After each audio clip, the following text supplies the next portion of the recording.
ஜம்மு காஷ்மீரில் மக்களின் ஜனநாயக உரிமை பறிக்கப்பட்டு உள்ளதாகவும் மாநில அந்தஸ்து வழங்க வேண்டும் எனவும் மக்களவை எதிர்க்கட்சித் தலைவர் ராகுல் காந்தி வலியுறுத்தியுள்ளார். ஜம்மு காஷ்மீர் சூரன்கோட்டில் நடைபெற்ற பிரச்சார பொதுக்கூட்டத்தில் கலந்து கொண்டு பேசிய ராகுல் காந்தி, ஜம்மு காஷ்மீர் மற்றும் பிற மாநிலங்களில் பாஜகவும் RSS அமைப்பும் வெறுப்பையும் வன்முறையையும் மட்டுமே பரப்புகிறது என குற்றம் சாட்டினார்.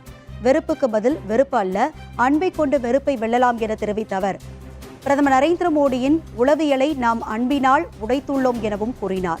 ஆளுங்கட்சியினர் கொண்டுவரும் சட்டத்திற்கு எதிராக எதிர்க்கட்சிகள் வலுவாக நிற்கும் போது சட்டம் நிறைவேற்றப்படாமல் போவதால் மத்திய அரசு புதிய சட்டத்தை கொண்டு வருகிறது என அவர் விமர்சித்தார். இந்திய வரலாற்றில் முதன்முறையாக ஒரு மாநிலம் யூனியன் பிரதேசமாக மாற்றப்பட்டு மக்களின் ஜனநாயக உரிமை பறிக்கப்பட்டுள்ளது என குற்றம் சாட்டிய ராகுல் காந்தி, ஜம்மு காஷ்மீருக்கு மாநில அந்தஸ்து வழங்க வேண்டும் என்பதே காங்கிரசின் முதன்மையான கோரிக்கை என அவர் தெரிவித்தார்.